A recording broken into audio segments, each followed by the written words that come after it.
Slide, yeah?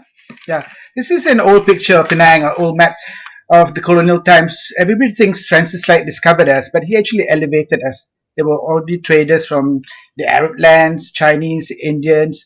We also had Armenians, and the Czechs also came. So we were cosmopolitan from the 1800s. And right until today, it's like a really good cooking pot of cultures. I'm fascinated by the buildings that we have here. And in 2008, we had a UNESCO listing for outstanding universal values. And the built-up heritage is one of the prized things that we have here. The buildings here are amazing. You know, we have really, really spectacular, and they've been kept in good shape. This is a picture of current Penang. In the 70s, Penang was Silicon Valley of the 70s. But what's nice is that they've kept the old buildings, the old side streets, the old Chinese coffee shops, and the lifestyles of traditional trades are still found in the inner quarters of Georgetown. So Georgetown makes a fabulous canvas. In 2010, I had a dream job of being given to do a festival, and I had a great patron who gave me total freedom, unlike anywhere else in Asia, I think, to curate a festival. We know everything was allowable, except that everything was audited and accounts were done, but freedom to create.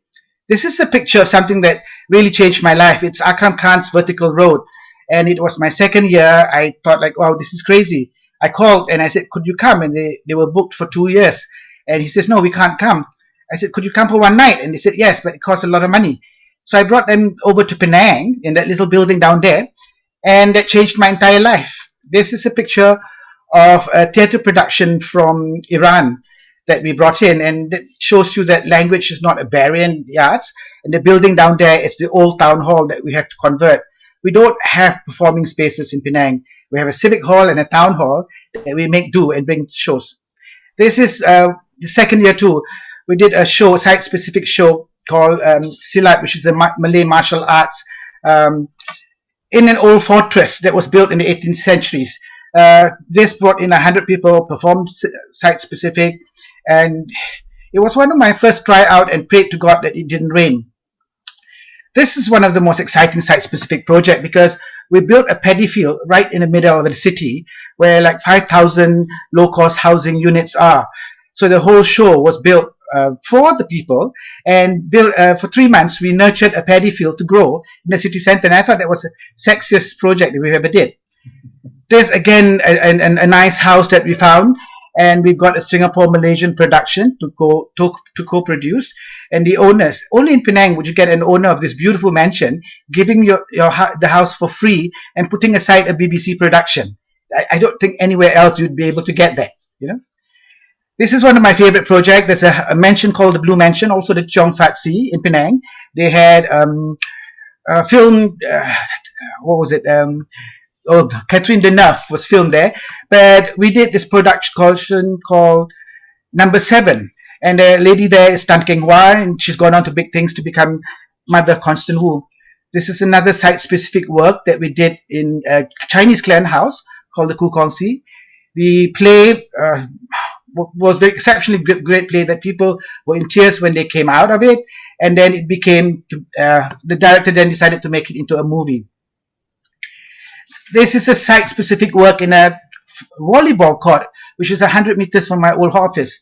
So we brought in a traditional dance company from Kelantan, from Johor, and then we brought in this contemporary dance company from Australia that danced to, I think it was about 3,000 people that saw the show for free, and they were dancing with trolleys. This is Theo Jensen. I'm a little boy. I'm fascinated by what technology does and how things work. So when I saw a video of this, I thought one day I have to have it in Penang. So this is a shot of it coming to the Esplanade in Penang. And I wanted every little kid to come and see it, you know.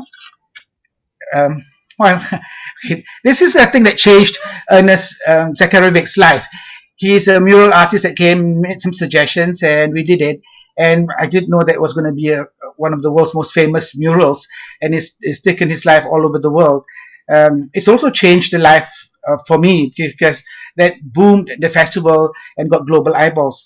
This was an interesting challenge. I got an Indonesian installation artist called Joko Avianto, and I said, look, if you had a dream, what would you like to do with the installation piece?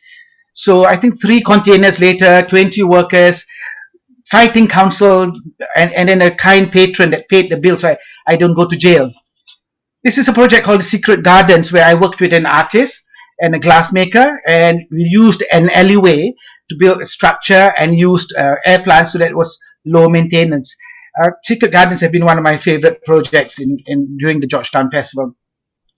I love the people of Penang. I think one of the most remarkable facts is that they will do anything to support each other. So on the left is a Brazilian production called Blind, which is a social commentary, and on the right is Rimini Protocols 100%.